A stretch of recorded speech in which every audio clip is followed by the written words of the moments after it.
fellow Movie Crusaders, and welcome to the 5th annual Movie Crusaders Awards. My name's Sean Waskrug. With me, as always, is Brian Michaels. This is our 5th year. I had to double check that because I was like, it's got to be our 4th, right? No, it's our 5th year of doing our own movie award show. This is our, well, I wouldn't say it's our Oscars because we hold the Oscars. That's a separate video, which will be coming out here very shortly too, where we will be giving out our versions of Best Supporting Actor, Actress, Best Actor, all that stuff, you know, in a different video. But these are the fun awards. These are the awards where we have created categories depicting different moments and things happening throughout the year that we feel like needs to be acknowledged, good and bad. And every year we have some that are staples that have been here all 5 years. There are ones that have been added, and there are some that have been dropped. Like Best Musical, we had that for like 1 or 2 years, and it hasn't come back because there hasn't really been any musicals. I will say this, probably one of the ones that we always have, we took out this year, which was Funniest Moment. And why was that, Brian? I don't remember. There weren't any? Because we didn't find anything worth talking about to be nominated for the Funniest Moment. There are comedies out there, but there was nothing that for us was like laugh out loud hilarious throughout the year. It was just like, okay, that was good. So because we didn't really fall in love or love any legit actual comedy moment, Funniest Moment's not going to be on this year's award show. So sorry. We don't want to give an award just to give an award. If there's nothing deserving, then don't give it out. Yeah. So we're sorry. That's not going to be here next year. Maybe next year or sorry. Maybe 2026, there'll be enough funny things, which honestly, I think Wrecking Crew gave us a good chunk already. We're off to a good start. Yeah, we're off to a good start for that. So we might be lucky by the end of the year. We have some new awards. We have like I think 5 new awards. But a lot of it's more like streaming stuff. Because we started to differentiate streaming and theatrical, you know, giving them their own little separate dues and stuff like that. We were gonna do best streaming service, but honestly, it was between Netflix and Prime, and this just really wasn't enough for us to really make a decision on that. So we just nixed that one completely. But either way, though, this is our fun awards. This is the ones that Brian and I keep track of, me better than him, every year. That's true. That's true. where I know he's keeping track, so I can let myself slip. usually in December when we start talking about these, I'm like, best moment. He's like, I wrote 4. I have 18. And then we go through the list. This is more also the negotiation awards, where we both have to be in an agreement on these. So there is a lot of, you know, hey, I'll let you have this if you have this kind of thing. But these are the awards that we honestly care about. Yes, people care about the Oscars, people care about this, and I do to an extent. Brian doesn't give a shit anymore about that stuff. But these are the ones that matter. These are the fun ones, and these are the ones that we hope that you guys actually care about as well, because these are for the movies that don't get the recognition, that don't get the Oscar Academy Award nominations, barely even get the Global or the Golden Globe nominations. And they're more likely the movies we actually enjoy instead of just the stuffy dramas that are Oscar bait, which there are some good ones. There are good ones, don't get me wrong. But there's a lot that I just don't care to watch. Not to say that there are not some Oscar films that are actually nominated in these, but this is where you're going to find like movies that you never even remotely in your head would think would get nominated for an award, and they got nominated for awards here. So let's go ahead and get down to it. First new award, Best Moment of the Year. Now, I added this award because there are certain moments that happen in movies that are memorable and fun and great that don't fall into any of the criteria of the other awards that we have. So I created this award for those moments. So if you're looking for like action sequences and stuff like that, that's coming later. That's for these. That's what this award's for. It's for the non-action, you know, stuff. Well, there is one in here. Just say there is. Well, no, it's more the setup than the actual fight itself. But best moment of the year, the nominees are the duet in Borderline. Marty gets his hero moment, Heads of State. Chuck's Dance in the Street, Life of Chuck. The Preceptor to the Samurai, Ninja, and Predator fight in Predator, Killer of Killers. And Stack's reaction to Sammy singing for the first time in Sinners. And the winner for best moment of the year goes to Chuck's dance in the street in Life of Chuck. Brian, take this one away real quick. This was easily one of our favorite moments. Yeah, this I mean, it is more than a moment, because it is kind of almost an entire act of the movie. Well, one of 4 acts basically. But there was the minute that Tom Hiddleston's character like walks up and he starts dancing along, and it just grows from there, and the drummer's getting into it and he's getting into it, and then he pulls the girl from the crowd to join him, and it becomes this whole big elaborate dance sequence, and just you can feel, you know, both the freedom that they're both feeling, you can feel the joy that they're both feeling. The girl who's doing the drumming, busking there, she's obviously really getting into it. The whole crowd's getting into it. It's a moment in this movie that the first act was so deadly serious, and then they hit the second act where it's just like this feeling of just pure joy. And it's one of those scenes that I cannot, if I'm not watching the movie, I can sit down and just watch that scene. Just say, I feel like watching that, and it'll put a smile on my face. I will smile the entire time. It's just the one part of the movie that grabbed me the most. It just made me the happiest. So it's literally the one scene we saw like in the trailers that made us go, I want to see that, because I want to see Tom Hiddleston dance. And it was like, that was the other great moment about that too, was that like, yeah, it was just these two people, or it was strangers. Yeah, it was just, this drummer and Hiddleston dancing. Then the girl joins, and then you just see this crowd grow. And it's all just a pure, happy, fun moment. There's no one like jeering them or booing them or fucking with them. They're all embracing this unique, fun moment. And it's a very uplifting and special moment. And it's one of the happiest moments of the year, hands down. Yeah. So that's why we created this new award. And congratulations, Life of Chuck, for winning it.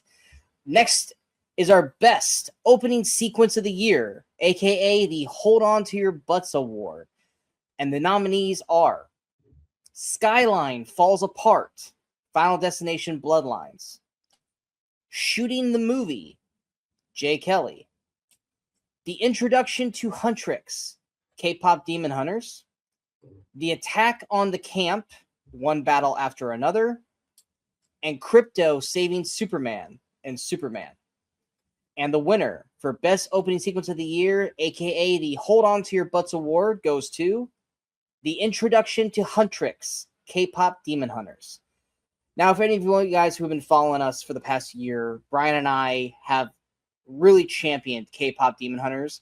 And this came from us not knowing what it was when it first came out, to Brian watching it for the first time and then telling me I should check it out. And then both of us praising this movie throughout 2025, mainly more me so than Brian.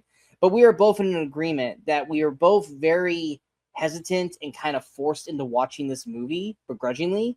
But once we got to the moment with Huntrix on the plane and fighting the demons while singing, God, I can't, Down, Down, Down. I know that's not, what's that? I don't know if that's the title, but yeah, that's the song. Yeah, it's that's that whole sequence to that song and introduction to K-Pop Demon Hunters, that locked you in, that set you up for the ride that you're about to go through the rest of the way. And that is the epitome of a best opening sequence, because it got you jam-packed ready for the rest of the movie the way through. And that's why it won that award. Skip through that one. That was funniest moment. We're not doing. So speaking of no funniest moment, let's go ahead and go to best comedy film. Even though funniest moment did not get an award this year. Best comedy film. The nominees are Borderline, Death of a Unicorn, Deep Cover, Fackham Hall. Did I say that right? Yeah. Okay. And The Roses. And the winner for best comedy film goes to The Roses. Brian? Yeah, The Roses, a remake or another adaptation of the book, The War of the Roses. This one is one of those kind of comedies that does not get made and released in theaters anymore. These go straight to streaming, which is why I was so happy this one did get a theatrical release. But then none of you went and saw it, so fuck you all. You can't complain they don't put comedies in theaters anymore because you won't go see them. But yeah, this movie was just a ton of fun for me. Benedict Cumberbatch and Olivia Colman have great chemistry together, and both of them, I think they're both known more for their dramatic acting, but they're both great at comedy, and they should do it more often. Olivia has done a little bit more than Benedict has, but I think they should both do more comedic acting because they're both so good at it. Supporting cast all the way down the line with Andy Samberg and Kate McKinnon, and there's two people I don't remember their names who are on the after party, but the whole cast is great. The ending, by the time it didn't quite wasn't everything I wanted it to be, but it was a very strong comedy, and for me, easily the best one of the year. I think that definitely the last half of the film is definitely some of the funniest stuff this year. Too bad most of it was in the trailers, but nonetheless, compared to what we got for comedy this year, that was the best we got, guys.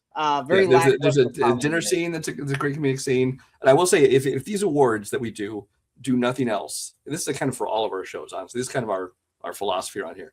If these do nothing else, if it gets some attention to a movie, it makes one person go out and say, you know what, I'm going to check that out because I heard they say it's good, then I'm glad for it. Go see The Roses if you haven't seen it already. I would also recommend Deep Cover just because it's the one on here that most people haven't heard of. That's worth checking out as well. And Borderline, which is, I think, free. That one too.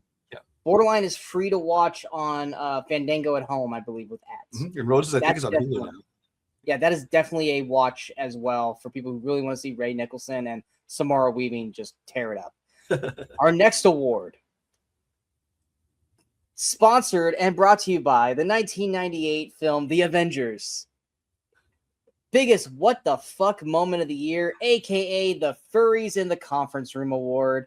And like I said, if you don't know what the fuck we're talking about, watch 1998's The Avengers, not the MCU version, to know what we mean. And the nominees are, I'll clean this up as best I can.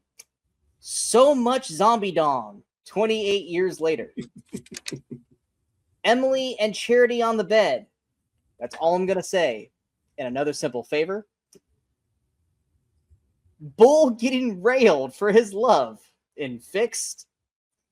Marty's Friends Holocaust Story in Marty Supreme. And Becoming One in Together. And the winner for biggest what the fuck moment, aka the Furries in the Conference Room Award, goes to Emily and Charity on the Bed in Another Simple Favor. This was a very sexual award this year, I will say, since 4 out of the, well, I mean, all of them really kind of had some sexual tension on these awards. How can we describe Another Simple Favor without getting in trouble? Without spoiling it, it's one of those moments where you're watching it going, they're not going to do what I think they're going to do. That's what I think they're going to do, are they? And you're like, oh shit, they're going there. And it's a moment with these two characters to win what the fuck over together, where people are fucking merging together. It's fucked up. You can probably guess what it is, but yeah, it's based on the picture that I'm putting. Based on the picture that I've put up for this, if you don't figure it out, that's on you. But yeah, because it was one of those scenes where you're, like you said, you're going, they're not gonna do. Oh shit, they are going to do that. And then you're just kind of sitting there looking to the side, should I even be watching this? What the, this feels wrong. Or at least I don't want to be watching me watching this. It was that too, because it was Blake Lively. Hence why it won biggest what the fuck moment of the year. Yeah. Next, best horror film of the year. A strong year for horror, I gotta say. Strong year, but also a horrible year at the same time, since a lot of my worst films of the year were horror. There was a lot of horror, let's just say that. But the nominees are Black Phone 2, Final Destination Bloodlines, Heart Eyes, Sinners, and Silent Night, Deadly Night. And the winner for best horror film goes to Sinners. I would say this was kind of the biggest duh of the year. I think we both enjoyed all the other horror films that were nominated here, except for I hadn't seen Silent Night, Deadly Night, and you hadn't seen Black Phone 2. But I think Weapons gets overrated as shit. Anyway, that's gonna be another award. Hold on. But I think we both were kind of it's got to be Sinners, right? Yeah. Okay. Done. Yeah. It was probably this was kind of the biggest given. Yeah. Yeah. It was one of the quickest picks for us. So I mean, obviously, rightfully deserved. And before you guys ask, no, we do not have an award for scariest moment because Brian and I don't really get scared when we watch these movies, so it'd be very hard to pick a scene for that. But we will acknowledge the films themselves. Next up, we got best sci-fi / fantasy film, which really does cover a very wide spectrum. So there's going to be some movies that are like, that's in this category. Yes, it is. So, like I said, there's some movies where you're like, that shouldn't, and then I go, think about it, and it probably will belong in this there. So the nominees for best sci-fi fantasy film are Avatar, Fire and Ash, Companion, Dust Bunny, How to Train Your Dragon, and Predator Badlands. And the winner for best sci-fi fantasy film goes to How to Train Your Dragon. And I will talk about this one because Brian has still not seen this one yet. Much like I said in the end of year or best films of 2025, How to Train Your Dragon. I think we both were very hesitant. Brian's still hesitant on it because he still hasn't seen it. On seeing the live action version of this because we both loved the animated film so much. But I feel that they actually elevated and made this better than the animated film. Everything that they built with the animated film gets so much more attentive and treatment towards. Not Tooth. Yeah, Toothless looks fantastic. The casting for everybody in this worked really well. Everything that they strive to do in this film, they excelled at in every aspect of it. And I cannot wait to see what they do with the sequel. And I'm so glad that they got Cate Blanchett back to play the mom. That is amazing. Oh, is that official? I didn't hear. Oh, that's 100% official.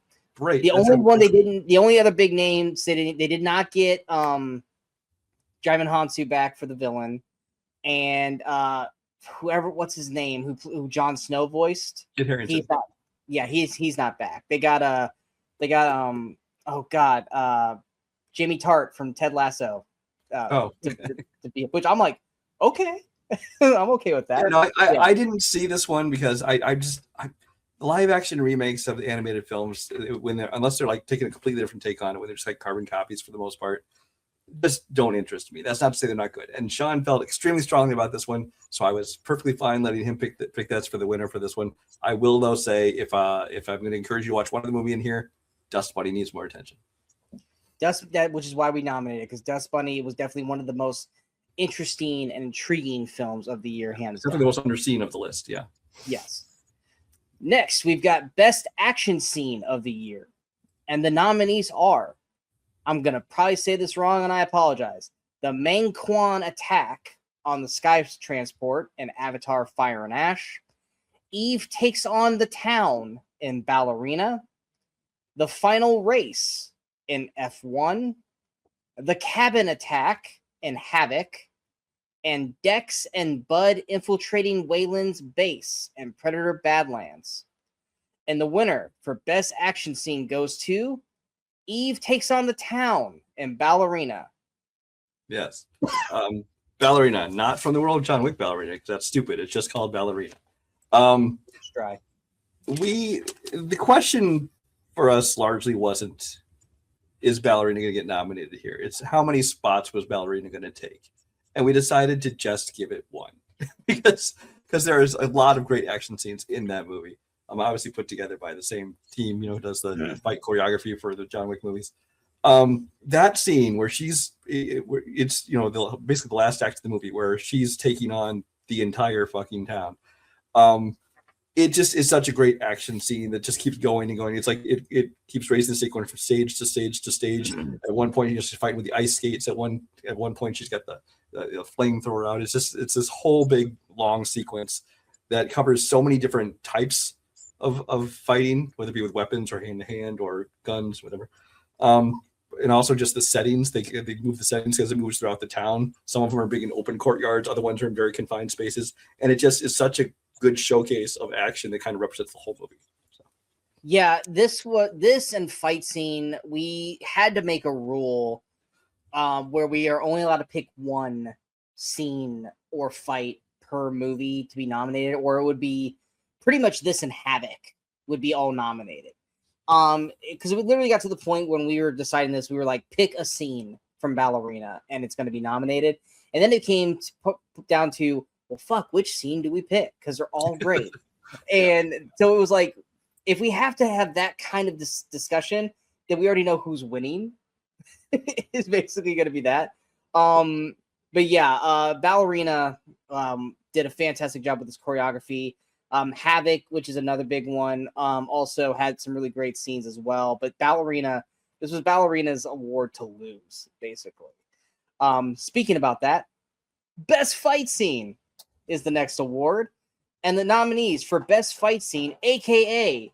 You Should Watch The Night Comes For Us award, which maybe we should probably change that title now, because I think we've said that for like 3 years now. And if you guys still haven't watched it yet, you don't fucking listen to us in the first place.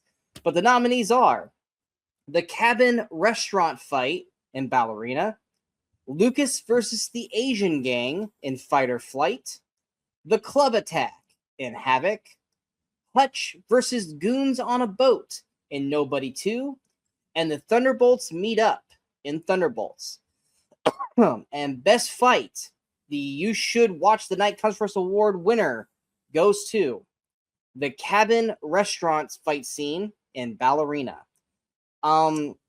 Yeah, this one, she finally gets to, I'm blanking on the location, the mountain town. I'm blanking on what it's called. What had it like Hallstatt or something like that. Yeah. It was one of those things where I even made the joke of, was like, she never gets a moment in this movie to just relax or breathe. And we're like, oh, she walks into the restaurant, she's gonna get a drink. No, fuck you. She's gonna have the most intense choreographed fight on 2 levels, in the cabin, and then up top at the restaurant where she's fighting in like the kitchen. Against multi people. She's fighting like that one woman, she's fighting the guy, she's fighting like police. It's such a well choreographed fight scene. It's gorgeous the way they do it. It's brutal in the best way possible.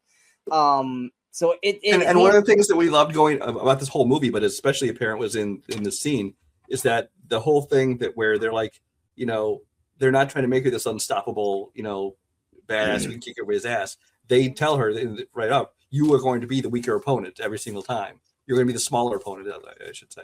And then she finds creative ways to like win the fights, and that's what makes these things so good and creative. It is Hallstatt, Austria, by the way. So. Okay, cool. Leading us into Best Action Film of the Year, and this honestly probably should be a little anticlimactic, but okay. Yeah, a little anticlimactic if you haven't figured it out yet. But the nominees are A Working Man, Ballerina, Fight or Flight, Havoc, and Mission Impossible: The Final Reckoning. And the winner for Best Action Film goes to, in a clean sweep, Ballerina. I think this is the first time we've actually had a clean sweep in all 3 categories. I think we've had maybe 2 out of 3, but definitely, actually no, Extraction 2, that maybe had a full sweep. Maybe. I can't remember. I want to say if there was one, it would have been Extraction 2. I don't recall. I can see John Wick Chapter 4 having done it too, but I can't remember who won these things in the past. I can't remember either. If that's the case, then we really are kind of maybe clean sweeping this whole category altogether. But yeah, what haven't we said about Ballerina already that we, outside of something else that we're about to go into with the next award? But Ballerina, hands down, the best action film of the year that no one saw. The best pure action film of the year. I will say that the action, we had movies that were sci-fi action ended up in sci-fi. If they were superhero action, they ended up in a whole different category as well. So, yeah, I mean, Fight or Flight and Havoc, Fight or Flight and Havoc. I mean, those two were really good as well. Ballerina was just stronger. Same thing with A Working Man. They all had great scenes. And Mission Impossible, that was a legacy nomination right there. I mean, in terms of the action, I think it was probably not the weakest Mission Impossible in terms of action scenes, because there's so much story they were trying to fit in, but it's the final Mission Impossible. It's got to be nominated. But Ballerina, definitely clean sweep of the whole category here. Leading into our next one, it's our tenor, guys. We do allow one category to have 10 nominations a year, because there's not necessarily the same every year. No, it's not, because normally it's action scene or fight scene that gets the tenor. I don't think it got the tenor. No, it did get the tenor last year. This one had so many nominees that deserve to win that this had to be the tenor. And then once we had the tenor, it was hard to just pick the win. We almost made it a tie. It got to a point where I was like, do we really want to have a tie for this? I don't want to have a tie. And we finally were able to figure it out. But this is our tenor and probably our hardest decision for a winner to date. It is most disappointing moment / you fucked up, aka the you done messed up Aaron award. The meaning of this award is something that the decisions, whether it be directing, casting, story decisions, the way the movie ends, something that you did in this movie kept it from going to here and dropped it to here, or dropped it even fucking lower. And that you were doing so fucking well, and then you had to go and fuck it completely up. That's what this award is. And there are 10 nominees. Let's face it, by the time we got through this list, there was 30 nominees. We narrowed it down to 10, and then we had to pick it between 2, and we got it to 1.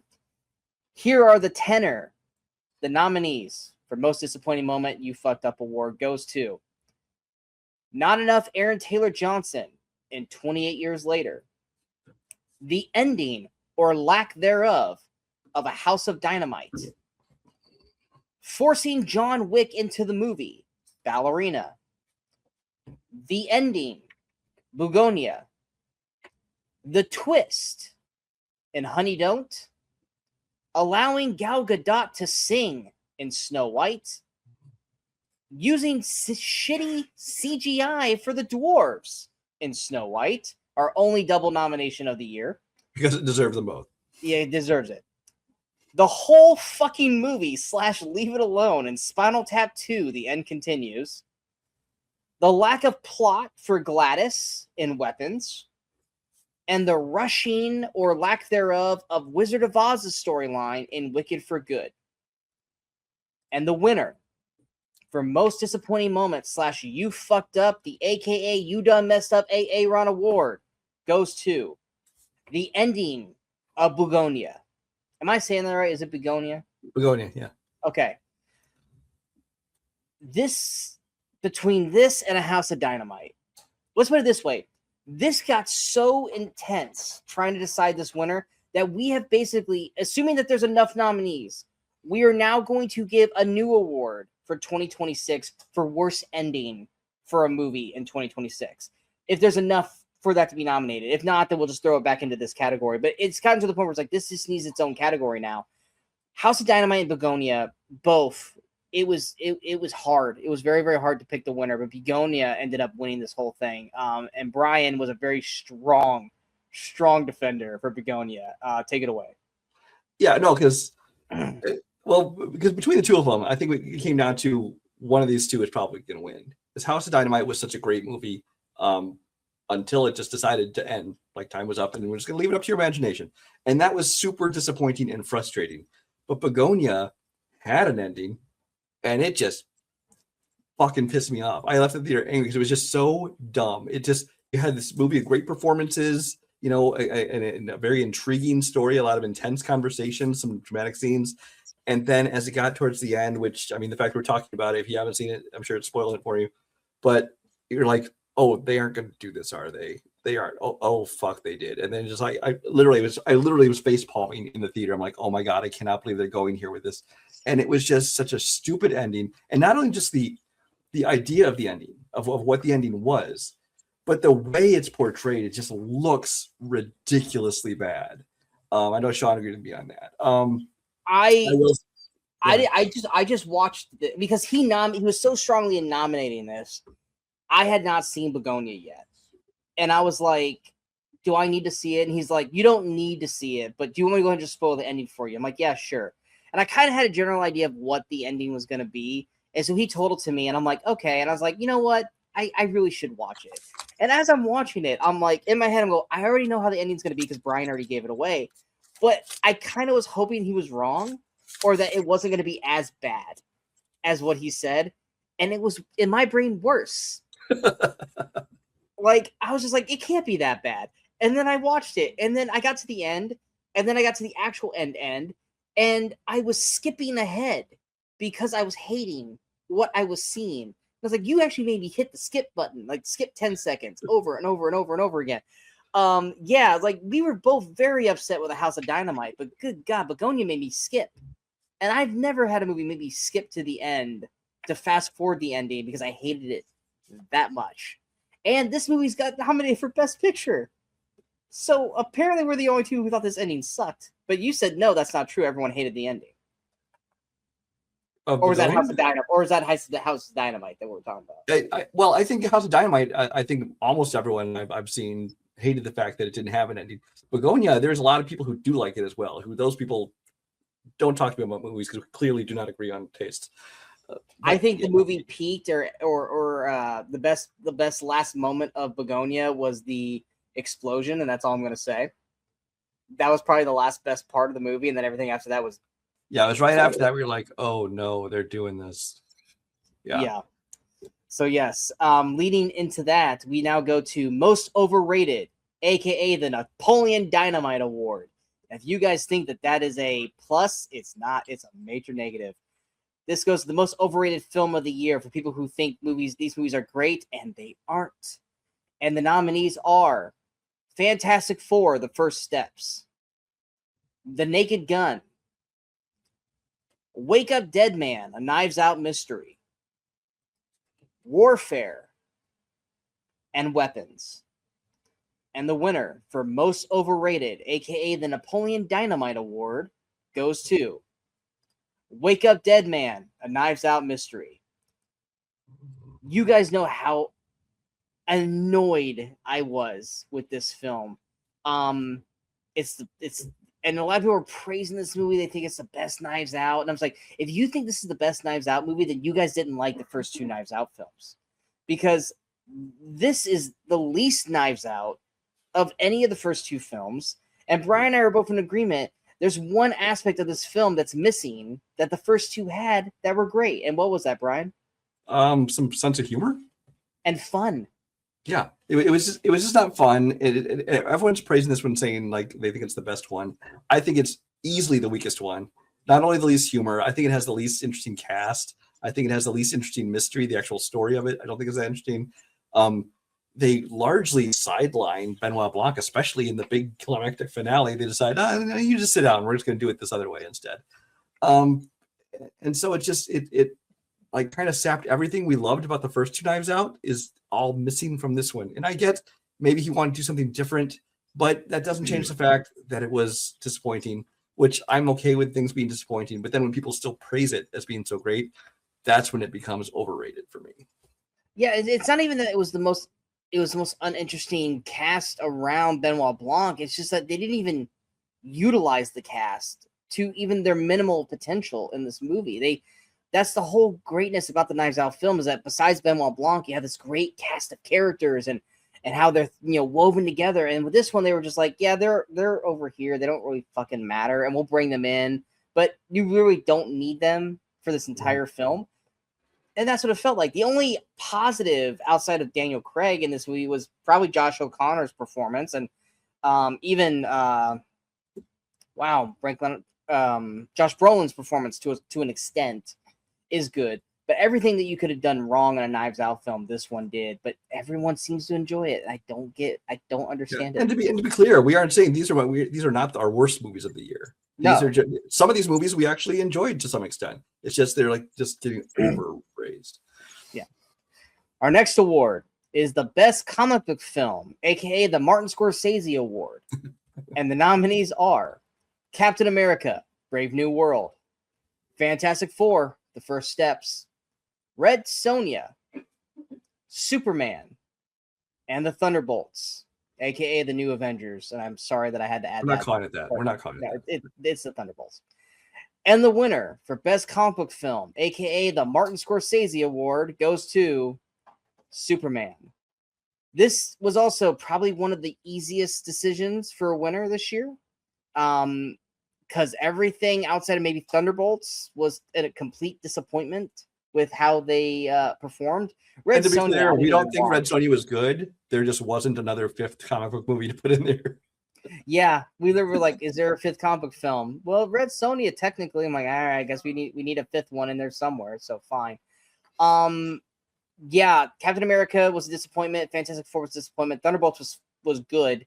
Superman, though, exceeded our expectations. Built on everything that we were not expecting, because you and I both are not the biggest Superman fans by Yeah, I any enjoy means. the movies, but he's never been like a favorite character of mine or anything. No. Yeah, but I thoroughly enjoyed this film. This is probably the most rewatched comic book film of the year for me, which is not saying much based off of what was up against it. But I enjoyed so many aspects of this. I loved the cast. I loved the characters. I loved scenes of this movie. We both loved Crypto, which Brian normally hates the cute animal character in these movies, but he loved Crypto. And we are eagerly anticipating the sequel. We're eagerly anticipating Supergirl because of this. So this definitely deserved the praise and the award for best comic book film. Was there anything you wanted to add? No, I mean, just the fact that, I mean, like you said, it exceeded our expectations, but not only succeeding as the Superman film, but succeeding in setting the stage for this whole new DC universe, which I thought he did such a great job of, because, he didn't say we have to introduce every character, we have to introduce Guy Gardner, we have to introduce Hawker, we have to introduce, it's just like, no, we're just jumping into this universe that's already in progress, and this is where we're going to be for a while. Yeah. Our next award is Best Emotional Moment, aka the I'm Not Crying, You're Crying award. And the nominees are The Ending, Jay Kelly, Catherine O'Hara's eulogy to John Candy, and John Candy, I Like Me. The Forgiveness Scene, My Dead Friend Zoe. Yelena unloads on Alexei in Thunderbolts. And Rowan talks to Rocky in Twinless. And the winner for Best Emotional Moment, aka the I'm Not Crying, You're Crying award, goes to The Forgiveness Scene and My Dead Friend Zoe. Before we jump into the winner, obviously recent news, the passing of Catherine O'Hara, which is very timely sad that we're literally nominating her about her giving a eulogy to John Candy, and now we find out that Catherine O'Hara has passed away. She's amazing. We love her. We're gonna miss the hell out of her, because she was still acting, she was still doing stuff that we watched. So that was sad. Very, very sad announcement the other day when we found out about it. But yeah, so we're gonna miss her very, very much. But My Dead Friend Zoe. This is one of the earlier films of the year. And it resonated with us both to the point that it got nominated multiple times. Not so much in this episode outside of this one, but when it comes to our Oscar awards race, My Dead Friend Zoe definitely pops in quite a bit.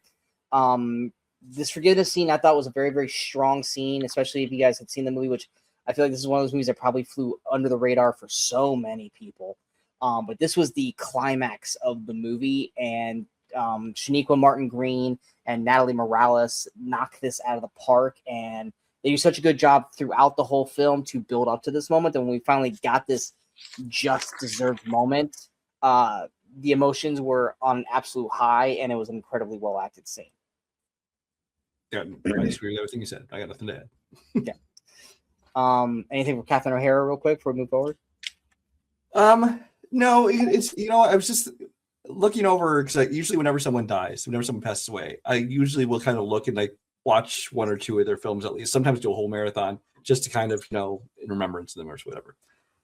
I went to look at hers, and I realized that there's like nothing jumped out at me as like I want to watch this movie. I didn't feel like watching Beetlejuice. I've just watched a bunch of Schitt's Creek lately, and so I'm like, nothing was really jumping out at me until the one thing that stood out to me most for some reason was Nightmare Before Christmas. She's just one of the voices in that. But just the fact that she can get across comedy even just when she's singing and stuff like that, I just really enjoyed all of her work. Our next award goes to Best Surprise / Twist, aka the Jaw Dropper Award. And the nominees are Dunlow reappearing in Mission Impossible: The Final Reckoning. Mark actually kills Rosa in Play Dirty. The killer is the good guy in Silent Night, Deadly Night. Spoilers. Superman's parents are bad in Superman. And who Dennis is in relation to Rocky and Rowan in Twinless. And the winner for Best Surprise / Twist in the Jaw Dropper Award goes to Dunlow's reappearance in Mission Impossible Final Reckoning. Yeah, Dunlow is one of those characters. He was in the first Mission Impossible film, and you think, okay, he played his part, he's done. And it's such a random character to bring back. But not only do you bring him back, but he gets to play a pivotal role in this whole big climax of the entire franchise. And on top of that, he basically gets almost like a redemption, where it's like he was just kind of like the bumbling guy who, didn't realize what was being done right under his nose. And then next thing you know, he's basically sacrificing himself at one point to save the entire world. So I just loved that he got to have that moment. And it was just such a surprise because of all the characters. If you look back over all the Mission Impossible movies and said there's one character who's going to come back in the final one, he might have been my 33rd pick. It's like there's so many other characters you would pick. What's great about this is there's so many characters like Dunlow in thousands of other movies that they do stuff like this character, and at that moment you're just like, yeah, fuck that guy. You never think what happened to that guy after that, Yeah, no one thinks about that. No one cares about that. And then like all of a sudden here he is. You're like, holy shit, we're actually gonna bring this guy back from the first film. The guy who, granted, had a really bad day. He had a really bad day, and it ruined the whole rest of it. But it didn't ruin his life. It actually made his life better. Yeah. And stuff like that. And then on top of all that, he actually helped save the fucking world, all because of this really bad day. And I love that. That's one of the things I love about this Mission Impossible franchise is that they remember the little things. And like I said, this is a character that has been done in so many ways over 1,000 times everywhere. But this is the first movie that ever actually I felt remembered the little guy and then gave that arc to him. Yeah. And it's beautifully well done. It was one of the happier moments that we had of the year. And if this award wasn't created, best moment probably would have gone to Dunlow because he deserved that moment. It was earned. Our next award goes to Best Cameo, the Yes, We All Saw It Award. And the nominees are Betty Ross, Liv Tyler, and Captain America Brave New World, Tony Todd in Final Destination Bloodlines, Tom Hanks, Freaky Tales, Matthew Lillard, The Life of Chuck, and Kara and Millie Alcott in Superman. And yes, I didn't say the character names for Tony Todd or Tom Hanks and Matthew Lillard because I couldn't remember their names at the top of the head. But the winner for Best Cameo, aka the Yes, We All Saw It Award, goes to Matthew Lillard, The Life of Chuck. This almost got nominated for Best Supporting Actor from us, guys. That is how much we loved the one scene that Matthew Lillard was in this movie. Everyone, Quentin Tarantino too, you fucker, has given so much disrespect to one of our favorite comedic actors of the 90s, early 2000s, in Matthew Lillard. And for him to basically go, all right, you guys don't think I can act? Fuck you. And he goes and he does this one scene in Life of Chuck that's such a highly emotional scene that Brian and I, who both saw it separately, both went, Matthew Lillard killed that scene, man. And we're like, yes, I'm so glad someone else felt that way. And he's so good in this to the point where it's like, do I want him in a dramatic role? Like, do we though? Like, we know we see he can do it, but do we want him in a dramatic scene? Because it's such a good. He was so good. He was so good. Well, that's just it. It's like he has. I mean, he's known more for his like really over the top comedic roles, whether it be Scream and Hackers and all these kind of things, or Scooby Doo, of course, stuff like that. But he has had a few non-comedic roles in the past, but they don't get much attention. But this one, he's finally in a movie that's kind of was seen as it ended up kind of disappointing as far as awards nominations, but it was seen as an awards contender. And in a movie with such a great cast across the board, to have someone like him, and he's not in there for comic relief, he's in there for a very serious emotional scene. And like you said, he just absolutely killed it. And it was like one of those things where it's like, based on, the length of the scene, we're like, is it supporting? Is it cameo? We don't know. There's another one that almost made the cut that did go to supporting instead. It's probably about the same length, but we had to make some decisions. But Matthew Lillard absolutely deserved it in this. The other one is definitely longer. I will say that. It's longer by a good 5 minutes, but still, it was equally as deserving. Our next award goes to Best Breakthrough, aka the I Got Next award. This goes to actors who might have been TV actors who have busted into, movies, and this is their breakthrough moment, or it's someone who's a relative unknown who came out and shined in 2025. And the nominees are Una Chaplin, Avatar, Fire and Ash; Madeline McGraw, Black Phone 2; Ben Wang in the Captain, and Karate Kid Legends and The Long Walk; Miles Catan, is it Canton? Caton, I think it is. Caton. Miles Caton, Sinners; and David Cornsweet, Superman. And the winner for Best Breakthrough, aka the I Got Next award, goes to David Cornsweet, Superman. This one was hard for Brian and I because we both championed a lot of people in this. He championed Una Chaplin, I championed Madeline McGraw. We both loved Miles and Sinners, and we both loved David Cornsweet and Superman. And Ben Wang is great, and I can't wait to see what he does. But in terms of someone who literally kind of came out of nowhere and is now in the stratosphere because of one performance, it had to go to Cornsweet as Superman. He did something that I think a lot of people were not believing in him to do, and that was to take the mantle from Henry Cavill and go, Superman is in good hands. I've got this. And he was able to do that. And there is no limits to what he can do now and what we're excited to see him do, which is why he deserved the award. Yeah, all these people obviously are deserving because that's why they made the nominations, because we actually had a much longer list we had to narrow down to these. So I think all these people are going to have big futures ahead of them after this past year.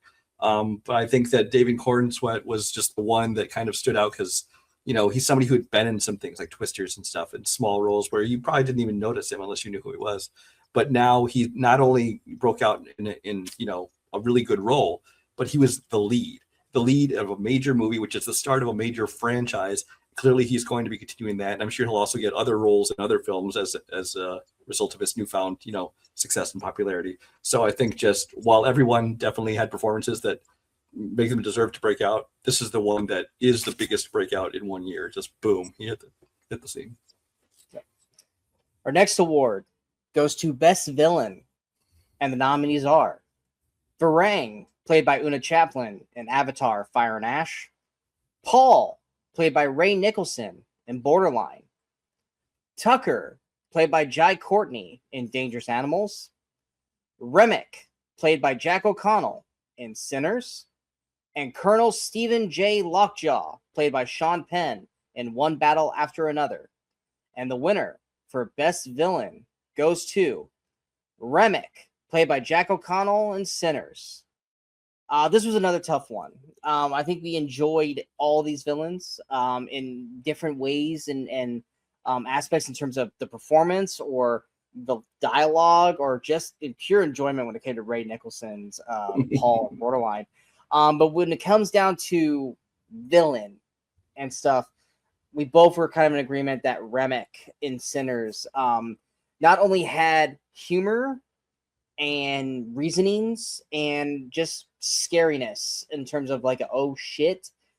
Remick had just this perfect general of mix compared to everybody else. And he was once we were actually able to kind of break down what we were looking for Best Villain, he was the clear-cut winner. What were your thoughts?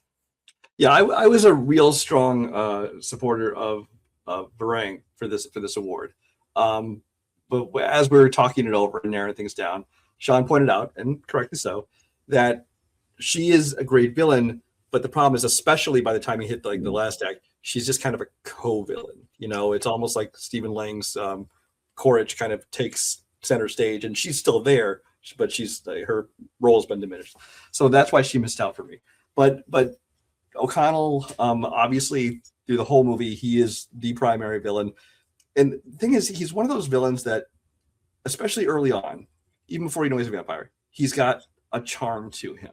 You know, when he's just talking when he was outside the barn or whatever, singing, you know, and even once you know he's a vampire, he almost has this charm where he's like almost convincing, like, oh yeah, you're right. Maybe this would be a better life to just live forever and, you know, be one of you guys and that. And so it's like, that's the best kind of villain. Somebody that's layered where you almost think that they kind of make sense. You know, you maybe don't quite turn, but they make sense. But then it's just the fact that it is such kind of that layered character. And it's not all just pure, just evil and, you know, mustache twirling, but it's not too weak either. It kind of covers the whole spectrum. And I think that's what he did so well. And honestly, he's on the list for so far for this year. He's got a good chance of making the list, depending on what else comes out. But he's just Jack O'Connell just has something about him. He's able to balance that so well. He's got this charisma tone to him that really just works in many different versions. Because, like I said, he's already a early front runner for this award next year with Bone Temple that already came out this year. But next, let's go to Best Animated Film, and the nominees are The Bad Guys 2, The Day the Earth Blew Up, a Looney Tunes movie, K-Pop Demon Hunters, Predator, Killer of Killers, and Zootopia 2. And the winner for Best Animated Film goes to Predator, Killer of Killers. Yeah, Predator, Killer of Killers, I think we largely gave this the award because it was so unexpected. It was like we've seen them do animated versions of properties before, where they'd be like the Terminator anime series. I think they did X-Men one too, and they never quite live up. It's just kind of also like a little like, oh, it's like Animatrix, just like a little extra thing in that universe, but it's not very interesting. This one we went into thinking, okay, whatever. You know, the real movie's coming out later this year with Badlands, but Killer Killers will be just something interesting to watch. And we loved it. The action, the animation, first of all, was beautiful, which is largely why we gave it this award. The animation looks great, especially the way they handle action and portraying it, just the art style of it. But everything, top to bottom of this movie, was just so impressive and so surprised us and blew us away when we weren't expecting anything out of this movie. So, yeah, this one was very much a two-horse race. Not that Zootopia wasn't great; it was very, very good. But this was very much between K-pop and Predator, Killer of Killers, and Predator just had they both had shock value because they both weren't expecting to, you know, by the end of the year, we're like, oh yeah, they're going to come out, but okay, cool. But they weren't expected to be as good as they both were in terms of animation style and how each story, because there's 4 stories total, how each story was unique and animation style was changed and how everything was done throughout it. Predator, Killer Killers was just top notch all the way through. Certain story elements might not have been as strong or as good as others, mainly the World War II one, but even at that, it was still a very strong story throughout, and it made us want to see more. And because of that, it was clear-cut favorite to win that award, and it well-deserved. And for anyone who still hasn't seen it, go to Hulu and watch this movie because it is so damn good. And also, Sean wouldn't let me nominate Spermageddon, so say. No, because it technically is supposed to be released this year in the U.S., correct? In the U.S., yeah. Yeah, so maybe in 2020. Maybe next year. Yeah, maybe next year. We're down to our final 3 awards of the night. Next is the best streaming film of the year. These are all films that are streaming movies.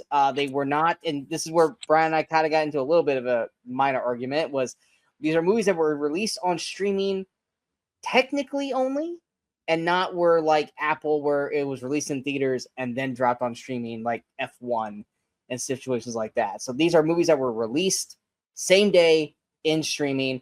And the nominees are Frankenstein, The Gorge, Jay Kelly, K-Pop Demon Hunters, and Predator, Killer of Killers. And the winner for best streaming film of the year goes to K-Pop Demon Hunters. All you got to do is read about the success of K-Pop Demon Hunters, and that alone is kind of the reason why this won. On top of it just being an addictively fun animated film, which tends to be a weak spot for me and Brian when it comes to these awards. Is if an animated film works for us, we give it the house. Look at Nimona. Look at Spider-Verse. We are definitely very, very easy on the animated films when they work. Flow last year for Brian, that was one where Brian loved the fuck out of Flow. K-pop Demon Hunters, like I said, came out of nowhere, wowed everybody. Was a what is the term when it gets stuck in your head? Earworm. Earworm. It earwormed everybody to nauseating extents, to the point where I love it but hate listening to it now. But the overwhelming success of this movie, that this movie was able to be on streaming where you could watch it at home as many times as you want, and then go 3 months later, let's drop this in theaters for the weekend, and still made over $15 million and won the weekend, tells you how insane this movie was this year.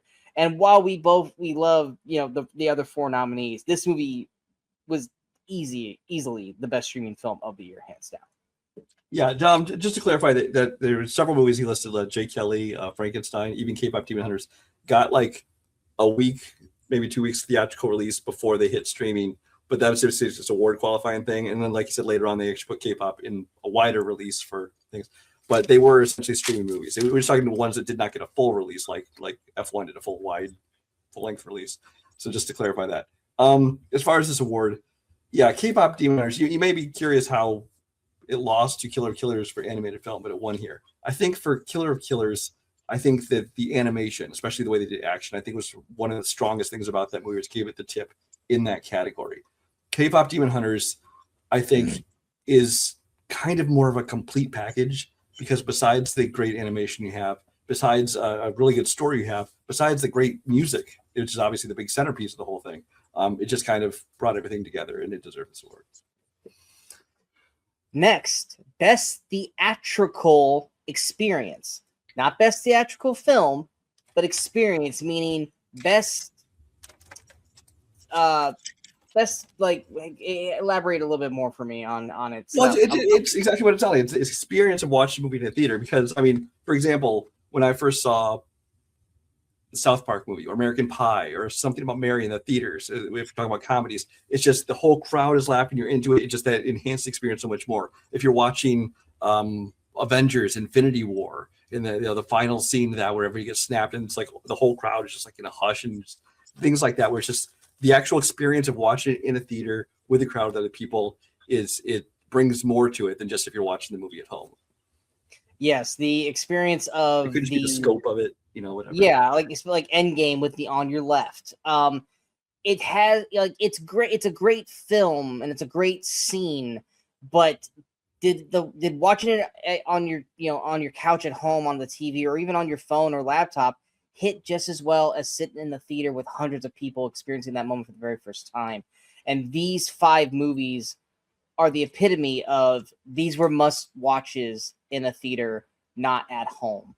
And the nominees are Avatar, Fire and Ash, F1, Mission Impossible, Final Reckoning, Sinners, and Superman. And the winner for Best Theatrical Experience goes to Avatar, Fire and Ash.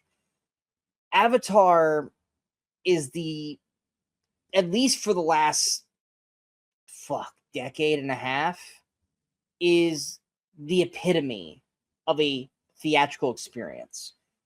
Avatar is really the only movie that I will ever see in 3D. I won't watch anything else in 3D, but I will go to a theater to see Avatar in 3D. There's a reason why these movies make over $1 billion, sometimes over $2 billion each time. It's because the way these films are shot, the way they look, the way they engulf you into the world of Pandora, you just can't quite feel that watching it at home on a TV screen or a phone or a laptop. But in a theater, IMAX, what have you, with hundreds of other people experiencing that same world with you, Avatar is the epitome of a theatrical experience, which is why it won the award. The other ones are just as important as well, especially when you come to F1 with the racing and Mission Impossible with the action sequences. or even Sinners and Superman, but Avatar is the epitome of a theatrical experience. Yeah, they've been the kind of the poster child for theatrical for the longest time now, because, and that, like you said, that's why they've made so much money, is because people know I've seen the movie, I want to watch it again, but I don't want the next time I watch it to be at my home on TV. I want to see it in the theater again. I want to see it in IMAX or in 3D or whatever. I want the best possible with the best sound system, best picture, because they know that that aspect of it is part of the experience. I mean, we still like the stories and characters and all that, but it's just part of what makes that movie such a great experience, is seeing it on a huge screen with a good sound system, possibly in 3D IMAX, the way it was meant to be seen. And so it's just, it was an easy pick for that one. Yeah. And now to our final award of the night. This goes to Best Ensemble. Basically, this is for the best overall cast. We're not talking about the leads. We're talking about everyone involved, from the lead to supporting cast to hell, even, the small roles in it overall. And the nominees for Best Ensemble are Life of Chuck, The Long Walk, One Battle After Another, Sinners, and Song Sung Blue. And the winner for Best Ensemble Cast goes to Sinners. What can you say about Sinners? Ryan Coogler and the casting directors, they know who to cast for these movies. Everyone brought their A game to this film. Everyone is unique and special and awesome in the little roles, whether you're Michael B. Jordan playing multiple scenes, or Haley Steinfeld, or Jack O'Connell, or even Delroy Lindo. Everyone in this movie is awesome, and all play their roles to perfection. All have their moments, all have, these great scenes. You could be one of the random, hell, even I can't remember their fucking names right now, which sucks, but Remix 2 vampire lackeys who he turns, and they're playing, the fit, or it's not a fiddle. Is it a fiddle? The hell they're playing in the beginning. I think one of them has that, yeah. I think Remick has a fiddle. Yeah. But everyone in this movie is great. There's not one part in that movie where you're going, oh man, that person sucked. Everyone in Sinners knocked it out of the park. Yeah, it's one of those movies where, you can go 20 names deep on the cast, and you're still hitting just like great performances. Some of people you've heard of, some of them you haven't, because I mean, you have Miles Caton, who obviously we thought was, deserving of nomination for Breakthrough. You have the actual Oscar nominees, whether it be Michael B. Jordan or Wunmi Mosaku. You have Delroy Lindo, who finally got an Oscar nomination. He should have gotten probably 10 times before, especially for Defy Floods, among other things. But then all the way down, I mean, I thought the Asian couple that ran the store, I thought they did a great job. One of my favorites was Omar Benson Miller, who I've seen in a lot of stuff. I was going to say him if you didn't. Yeah. He's been in a lot of stuff I've really liked him in, but he especially stood out in this movie. And it's like, so you just keep going down the list, and there's not a weak link in the entire movie. And so it's like, you can't, I as much as I loved the ensemble, especially for me, of Life of Chuck, I think you could not give it to Sinners, just because it's not a miss in the entire cast. Yeah. And that was our final award of the evening. We hope you guys enjoyed the 5th annual Movie Crusaders Award Show. If you guys did, go and hit that like, share, subscribe button on the channel. If you are now listening to us on Spotify or Apple or Prime, because we are now on the podcast areas as well, hit us with that 5-star review. Let us know what you think should have won in these awards, and everything above. Are there awards that you think we should have next year or for 2026? We'll take under consideration if we think there's enough nominees for that. But wherever you guys are following us and watching us, feel free to let us know what your thoughts were on the awards. If you're wondering, well, where's Best Actor, Best Supporting Actor, Best Actress, Best Director, Best Film, Best Picture, that is on a different video. We'll be coming out closer to Oscars, which is, we'll probably be dropping it here in February. We're probably not going to wait till March to drop that, but that is on a separate show when we will be talking about the actual Oscars, mainly the big 6 awards, and going over who we think will win and should win those awards, as well as our own nominees for those awards and our winners for those as well, aka the real winners in our eyes. Not the Oscar and the Academy, but the Movie Crusaders choices for those categories as well. So that'll be on a separate video. Also, Brian and I want to acknowledge this. We don't know when it's going to happen. We're hoping to start it this month. We're bringing back Cinemasochism. We discussed it. We've come up with an idea for it. We know you guys have been watching those and enjoying them. And for people who don't know what Cinemasochism is, it is basically our movie roast show where we pick a movie that we know sucks and we will watch it and then basically talk shit about it afterwards. I think we did about 10 to 12 episodes of it, or not even that much. I think we did about 8 to 10. They're there in YouTube somewhere. If you can find them, there's some very fun episodes. And we are going to be bringing that back. We don't know exactly when yet. Hopefully this month. It depends on availability for both Brian and I. But we are bringing that back. So that's going to be very fun. In terms of releases for February, Scream 7, that's definitely coming up. We'll definitely be having a review for that. Is there anything outside of Scream 7 that is worthy of a big review? I'm trying to think off the top of it. I don't see anything that is big enough that we'll probably do an review of. No. Well, I don't know.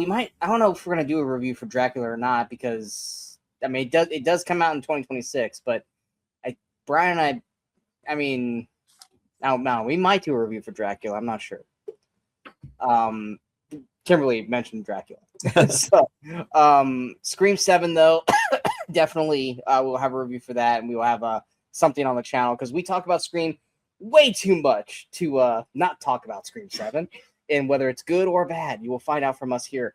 But we hope you guys enjoyed this episode, and we'll be back here soon with either the Oscar episode or Cinemasochism or Scream 7. That's going to be one of the next few videos that we're going to do. But stay tuned. We are the Movie Crusaders. I am Sean Waskrug. As always, that is Brian Michaels. And until next time, in case we don't see you, go watch some movies and go have some fun.